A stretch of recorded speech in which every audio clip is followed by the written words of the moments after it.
ప్రస్తుతానికి జూబ్లీహిల్స్ ఎన్నిక అనివార్యంగా వచ్చిన ఎన్నిక.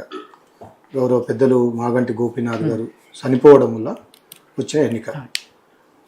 వారి సతీమణి గారినే ఇప్పుడు టీఆర్ఎస్ పార్టీ నుండి బీఆర్ఎస్ పార్టీ నుండి ఎమ్మెల్యే అభ్యర్థిగా తీసుకున్నాము. ఒక వరుస మొత్తం ప్రచారం కూడా అయిపోయింది.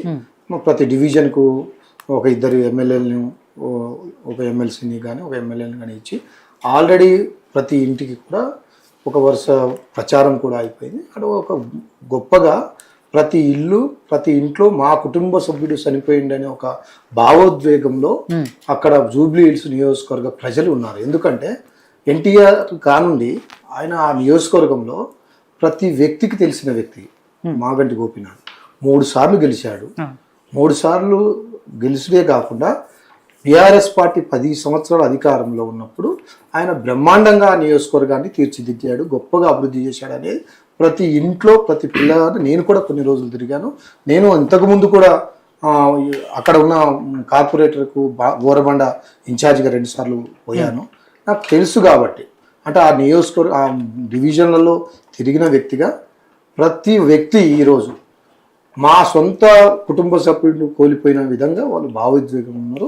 దానికి తోడు బీఆర్ఎస్ పార్టీ గతంలో చేసిన అభివృద్ధి, ఆయన మంచితనం, అలాగే ఇప్పుడు కాంగ్రెస్ పార్టీ 22 నెలల్లో తీసుకుంటున్న ప్రజా వ్యతిరేక నిర్ణయాలు, ఇచ్చిన హామీలు ఏ ఒక్కటి కూడా సరిగ్గా నెరవేర్చకపోవడం, అలాగే వీళ్ళు ప్రజా వ్యతిరేక నిర్ణయాలు కూల్చివేతలు కానీ హైడ్రా లాంటివి తీసుకోవడం వల్ల ప్రజల్ని భయభ్రాంతులు చేయడం కాకుండా హైదరాబాద్ ప్రజల్ని ఒక శోక సముద్రంలో నింపిన పరిస్థితుల్ని కానీ హైదరాబాద్లో మాకు ఇంతకుముందు కూడా కాంగ్రెస్కి కానీ వేరే పార్టీకి 1-2 బీజేపీకి వచ్చి ఉండొచ్చు కానీ మొత్తం స్క్రీన్ క్లిప్ చేపించింది టీఆర్ఎస్ పార్టీ.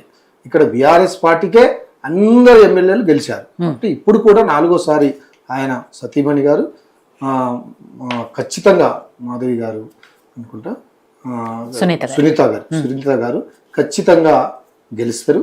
100% మంచి మెజార్టీతో ఒక పక్క మా కేటీఆర్ గారు, ఒక పక్క మా హరీష్ రావు గారు, మా ఎమ్మెల్యేలు, మా వాళ్ళందరం కూడా ఖచ్చితంగా ఏ పార్టీ అయినా, ఇప్పుడు మిత్రులు పెద్దలు చెప్పినట్టు కాంగ్రెస్ పార్టీ మా పార్టీ గెలుస్తుంది అంటారు కానీ మా పార్టీ ఓడిపోతుందని ఎవరైతే అన్నారుగా. బీజేపీ అయినా రేపు ఎంఐఎం పోటీ చేసినా చేయకపోయినా.